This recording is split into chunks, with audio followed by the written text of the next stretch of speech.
This channel does not promote any violent, harmful, or illegal activities. All content provided by this channel is meant for an educational purpose only. Cancer Healer Center, a new beginning.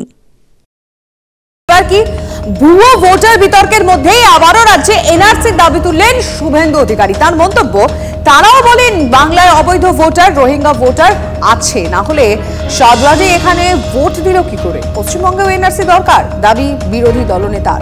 সমস্ত দল মিলে এনআরসির দাবি করা উচিত বলেও মন্তব্য করলেন শুভেন্দু অধিকারী। একই সঙ্গে তার দাবি, উত্তরাখণ্ড, গুজরাট ইতিমধ্যেই এনআরসি হয়েছে, মহারাষ্ট্র শুরু হয়েছে, আর এনডিএ শাসিত রাজ্যে এনআরসির কাজ চলছে। সমস্ত দল মিলে এনআরসির দাবি করা উচিত। ভারতীয় নাগরিক হলেই তার ভোটার লিস্টে নাম উঠবে, আধার কার্ড থাকবে।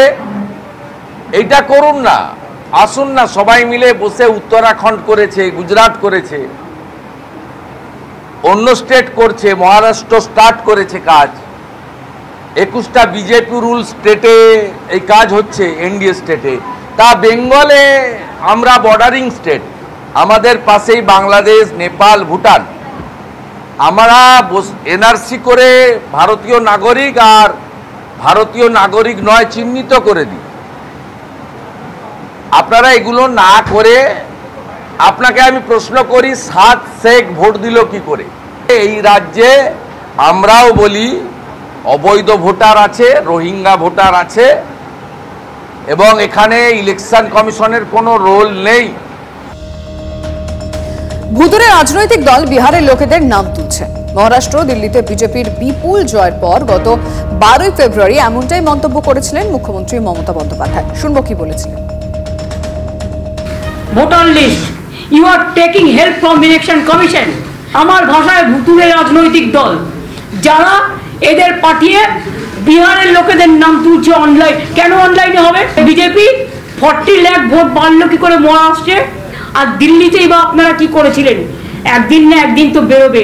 আমরা অঙ্ক কষে দেখে নিয়েছি, এখানেও বাবুরা এসে বসে আছেন, প্রত্যেক অ্যাসেম্বলিতে 20,000 থেকে 30,000 বাইরের লোকের নাম ঢোকাবে। এই পরিকল্পনা কিন্তু আপনাদের আমরা ভেস্তে দেবো।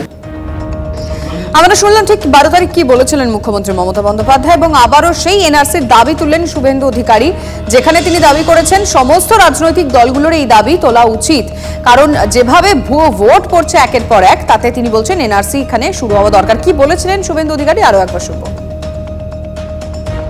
সমস্ত দল মিলে এনআরসির দাবি করা উচিত। ভারতীয় নাগরিক হলেই তার ভোটার লিস্টে নাম উঠবে, আধার কার্ড থাকবে।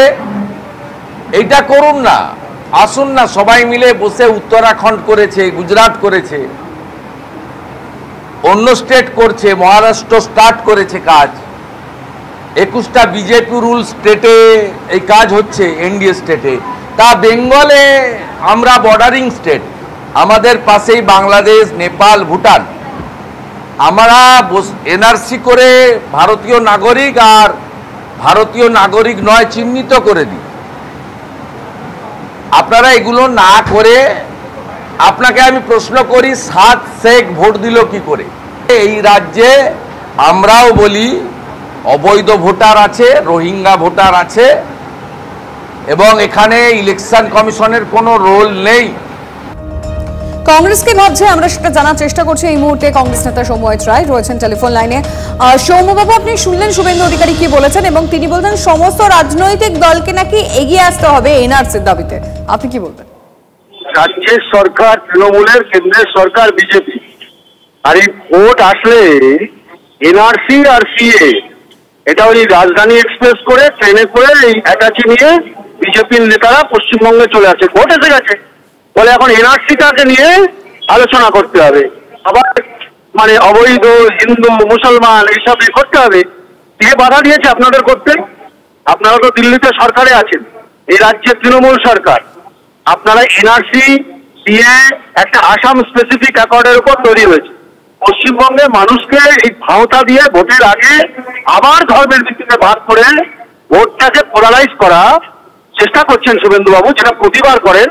এই ভাওতা মানুষ, বাংলার মানুষ বুঝে গেছে, এই ভাওতায় আর পা দেবে না। ফলে ওটা, এটা হচ্ছে একটা রাজনৈতিক পণ্য, it becomes a political product for BJP.